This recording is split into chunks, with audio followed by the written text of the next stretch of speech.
நம்ம ஆளுக்கு வேலண்டைன்ஸ் டேக்கு diary milk வாங்கியாச்சு. வணக்கம் நண்பர்களே. காலையில போல சீக்கிரமா எழுந்திரிச்சிட்டேன். அதுக்கெல்லாம் காரணம் இவன் தான். இவனை காலையில பாத்ரூம் கூட்டு போறது எனக்கு பெரிய வேலையா இருக்குது. இன்னைக்கு இவனை குளிக்க நாள் சரின்னு சொல்லிட்டு இவனை குளிக்க கட்டி போட்டேன். பையன் சரியான பயத்துல இருந்தான். முதல்ல அவனுக்கு கோபம் வச்சு நல்லா இழுத்து பார்த்தா ஒரே முடி கொட்டுதல், நிறைய கொட்டுது, பொடுகும் அதிகமா இருக்குது. இது போகிறதுக்கு ஏதாவது நேச்சுரல் வழி இருந்தா சொல்லுங்க. ஷாம்பு வாங்கி மாறல, அதனால வேற வழி இருந்தா சொல்லுங்க.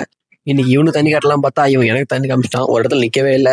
அப்புறமேட்டு இவனு க்ளவுஸை போட்டு வந்து ஷாம்பு போட்டு நல்லா வறுக்குன்னு இழுத்து நல்லபடியா அவனை குளிக்க வச்சாச்சு. ஆனா முடிதான் ரொம்ப நாளைக்கு கொட்டுது. எனக்கே பார்த்தா கஷ்டமா இருக்குது. என்ன மாதிரியே இருக்கிறான். சரின்னு சொல்லிட்டு நல்லபடியா கை காலெல்லாம் தேய்ச்சி இவனை குளிக்க வச்சு ஒரு வாரத்துல இவனை காய வச்சுட்டு, சரி இவனை மாதிரியே வண்டி குளிப்பட்டுன்னு சொல்லிட்டு அவனையும் மேலே நிறுத்தி அவனுக்கும் நல்லபடியா தண்ணி காமிச்சு வெயில்ல காய போட்டாச்சு. சரி வெளியே போயிட்டு வா, வேலை இருக்குன்னாங்க. சரின்னு கிளம்பினேன். இன்னைக்கு சந்தை வேற நம்ம ஊர்ல, அதை பார்த்துக்கிட்டே போனேன். இப்போ டைரி மில்க் கதைக்கு வரேன். இந்த டைரி மில்க் வேற யாருக்கும் கிடையாது, நம்ம கபாலிக்கு தான். ஏன்னா கபாலிக்கு இன்னைக்கு 2nd month ஷூட்டு, அது வேலண்டைன்ஸ் டேலேயே வந்துருச்சு. ஸோ அதுக்கான ஒர்க் எல்லாம் பார்க்க ஆரம்பிச்சிட்டேன். வேலண்டைன்ஸ் தீம்ஸ்லேயே பண்ணலான்னு எங்க அக்கா என் தங்கச்சி இவங்க 2 பேரும் ரெடி பண்ணாங்க. நானும் கூட சேர்ந்து ஹெல்ப் பண்ணேன். நல்லபடியாக எல்லாத்தையும் ரெடி பண்ணி முடிக்கிறதுக்குள்ள போதும் ஆயிடுச்சு. அவுட்புட் எப்படி இருக்குன்னு பார்த்துடலாமா?